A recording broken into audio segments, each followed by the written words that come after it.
الحمدللہ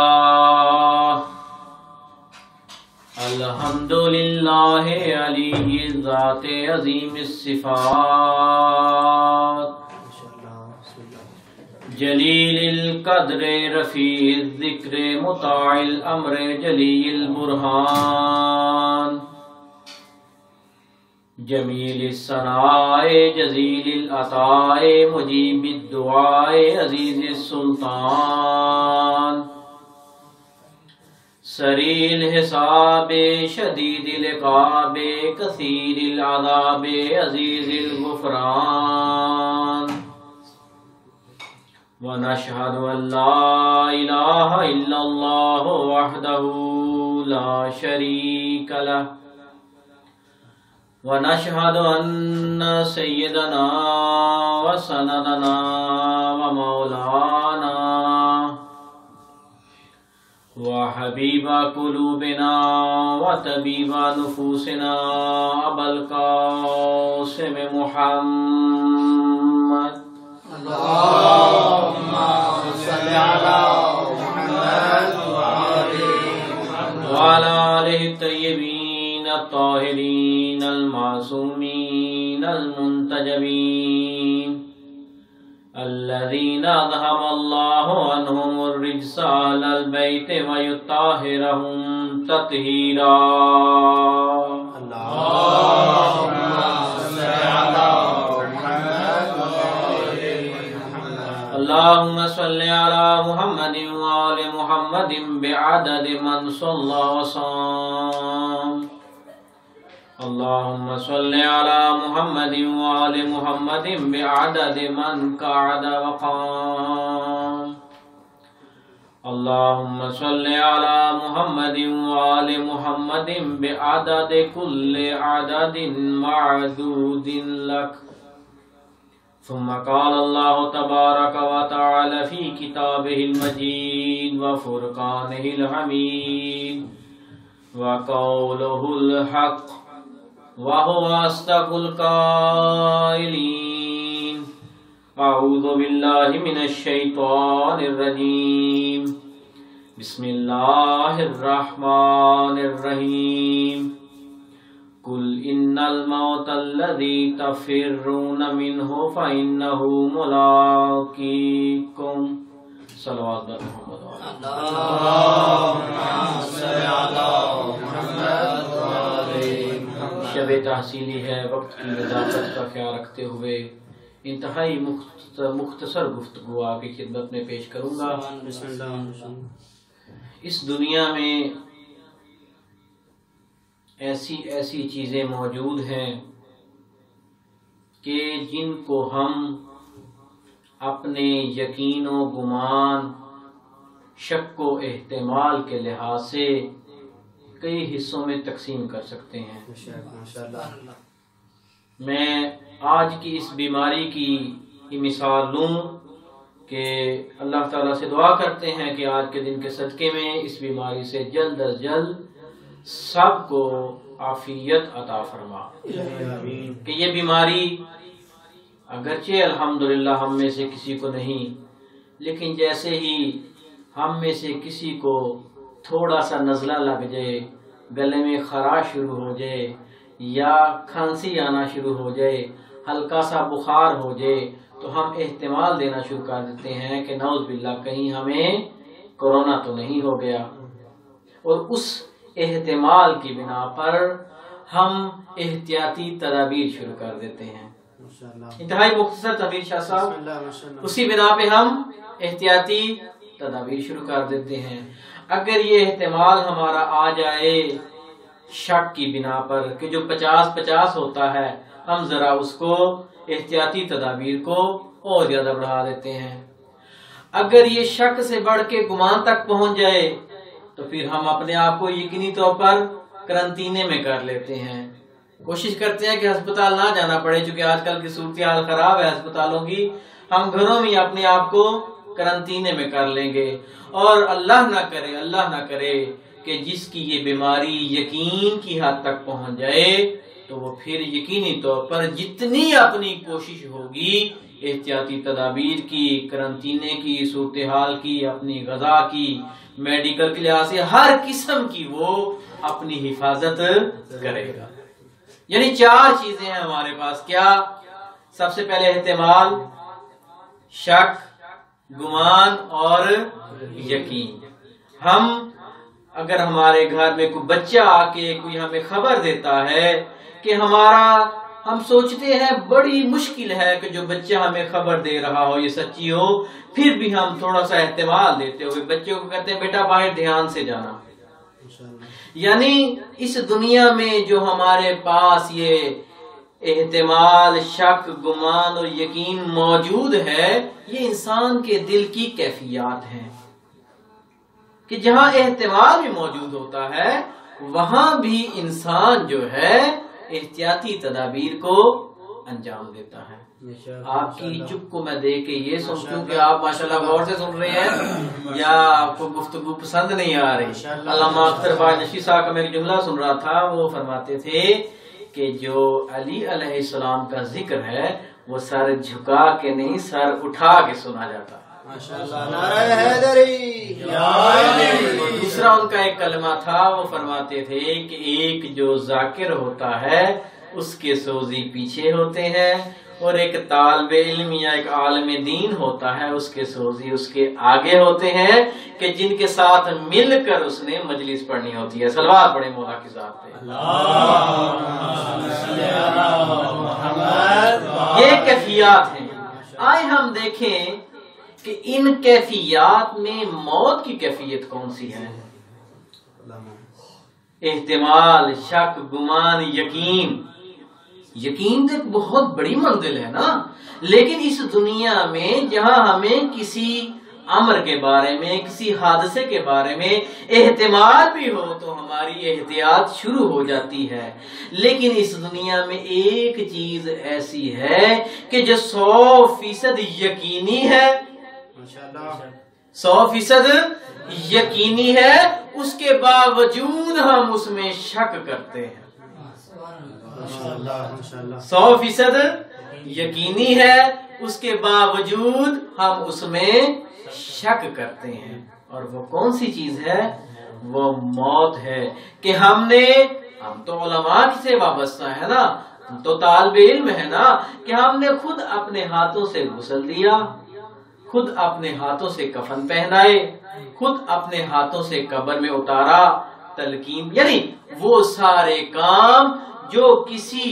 امر کو یقین تک پہنچاتے ہیں وہ سارے ہم نے انجام دیے، اس کے باوجود ہم شک کی کیفیت میں ہیں۔ اس کے باوجود ہم شک کی کیفیت میں ہیں۔ کیوں؟ کیونکہ ہم اس کے لیے تیار نہیں ہیں۔ لہذا کیسی عجیب بات ہے، کیسا عجیب امر ہے کہ ایک جگہ احتمال کو ہم اتنی اہمیت دے کے ہم اپنی احتیاطی تدابیر شروع کر دیں، لیکن ایک جگہ یقینی چیز کو دیکھنے کے باوجود ہم اس میں شک کرنا شروع کر دیں۔ اللہ تعالیٰ سے دعا ہے کہ اللہ تعالیٰ ہمیں بھی موت کی صحیح طریقے سے تیاری کرنے کی توفیق عطا فرمائے۔ صلوات پڑھیں مولا کی ذات۔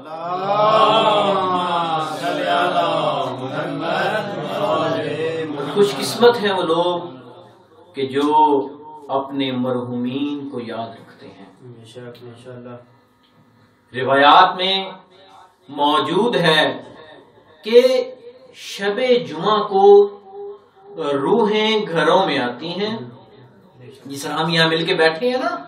تو یقینی طور پر مومنین کے جو ارواح مقدسہ ہیں وہ وادی السلام میں ہیں، اور وہ بھی اس طرح مل کے بیٹھتی ہیں، حال احوال کرتی ہیں۔ کہتے ہیں شب جمعہ کو روحیں گھروں میں آتی ہیں اور آ کے انتظار کرتی ہیں کہ کون کون ہمارے لیے کچھ نہ کچھ ہدیہ کرے، اور جب کسی روح کو اپنے گھر سے، اپنے اقربا سے کچھ نہ کچھ بے شک قرآن پڑھا ہوا ہو، مجلس کی صورت میں ہدیہ ہو، جب کسی روح کو اپنے اقربا سے، اپنے اعزاء سے، اپنے گھر والوں سے، اپنے رشتہ داروں سے کچھ نہ کچھ ہدیہ ملتا ہے، اور وہ ہدیہ لے کر جب واپس دوسری روحوں کے پاس جاتی ہے تو روایات میں یہ ملتا ہے وہ روح دوسری روحوں کے اعتبار سے اپنے آپ پر بڑا فخر کرتی ہے، بڑا ناز کرتی ہے کہ آج میں اپنے گھر گئی تو مجھے اپنے رشتہ داروں کی طرف سے یہ ہدیہ، وہ بڑا فخر کرتی ہے اپنے اوپر، بڑا ناز ہوتا ہے اس کو کہ میں اپنے گھر گئی خالی ہاتھ، لیکن شب جمعہ کو مجھے اپنے اعزاء کی طرف سے یہ ہدیہ ملی۔ لہذا یہ ایک بیٹے نے جو اپنے والد مرحوم کے لیے مجلس رکھی ہے،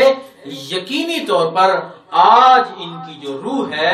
یقینی طور پر درجات عالی ہیں۔ اللہ تعالیٰ سے دعا کرتے ہیں کہ آج کے ذکر کے صدقے میں اللہ تعالیٰ ان کو مزید متعالی فرمائے۔ تمام مرحومین کی بخشش کے لیے بآواز بلند صلوات پڑھیں۔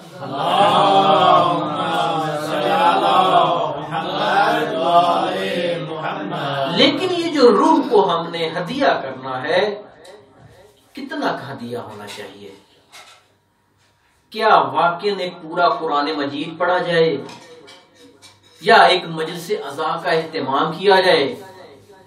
یا سورہ یاسین کی تلاوت کی جائے؟ اگرچہ یہ ساری کی ساری چیزیں اس ثواب میں بہت اضافہ کرتی ہیں، لیکن اس طرح مجلس پر گزار کرنا، نظر و نیاز کا اہتمام کرنا، یا مثلا اگر کسی کی طاقت میں نہیں ہے، یا قرآن مجید پڑھنا اگر کسی کے پاس اتنا وقت نہیں ہے، تو کیا ان کے علاوہ بھی ہم روح کو کوئی ہدیہ کر سکتے ہیں؟ تو روایات میں یہ ملتا ہے کہ اگر کوئی بندہ مومن اپنی اس روح کے لیے، اپنے مرحوم کی روح کے لیے اگر اتنا زیادہ انتظام نہ کر سکے، روایت کے الفاظ ہیں وَلَوْ بِالتَّمْرِ، اگرچہ کھجور کا ایک دانہ ہی کسی مومن کو کھلا دے، اللہ اس کا ثواب بھی اس کے نامہ اعمال میں درج کرتا ہے۔ وَلَوْ بِالتَّمْرِ، اگرچہ اس کے اصال ثواب کے لیے ایک کھجور کا دانہ ہی کیوں نہ ہو۔ روایت یہاں خاموش نہیں ہوئی، بلکہ روایت اس کے آگے یہ فرماتی ہے اگر آپ کے پاس کھجور کا دانہ نہیں ہے، آپ کسی مومن کو اس کے اصال ثواب کے لیے پانی کا ایک گلاس پلا دے، اللہ اس کا ثواب بھی اس کے نامہ اعمال میں درج کرے۔ اللہ تعالیٰ نے کیسے کیسے رستے، کیسے کیسے طریقے ہمیں ہمارے مرحومین کو بخشوانے کے لیے رکھے ہیں۔ اگرچہ پانی کا ایک گلاس ہی آپ اپنے مرحوم کے اصال ثواب کے لیے کسی کو پلا دیں، بلکہ میں ایک اور جملہ آگے کیوں نہ بیان کروں، جس طرح میں نے آیت اللہ العظمی سید علی حسین سیستانی حافظہ اللہ کی توضیح المسائل میں پڑھ رہا تھا کہ انہوں نے لکھا ہے کہ اگر آپ جانوروں کو غذا ڈالتے ہیں وہ بھی صدقے کی نیت سے ڈال سکتے ہیں، وہ بھی صدقے کی نیت سے ڈال سکتے ہیں۔ لہذا اگر جانوروں کو بھی، پرندوں کو بھی اگر آپ دانہ ڈالیں، اس میں بھی اگر آپ نیت کر لیں کہ اللہ اس کا ثواب میرے مرحوم کو پہنچے، تو وہ پاک ذات ایک کے بدلے میں 10 نیکیاں عطا کرتی ہے، ایک کے بدلے 10 نیکیاں عطا کرتی ہے۔ بڑی رحیم ہے وہ پاک ذات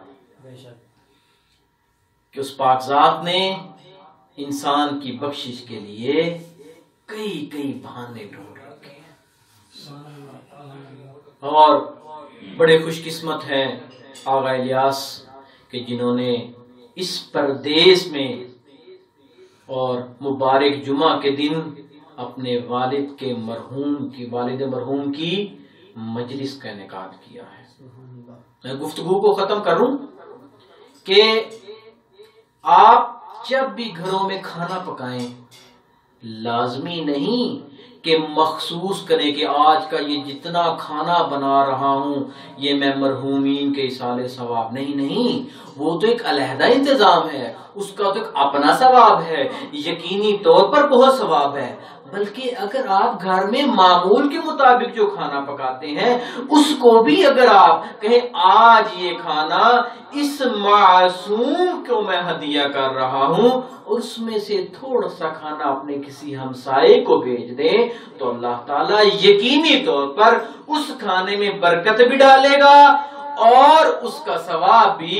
مرحوم کی روح کو۔ نعرہ تکبیر، اللہ اکبر، نعرہ رسالہ یا رسول اللہ، نعرہ حیدری یا علی، آواز بلند صلوات، اللہم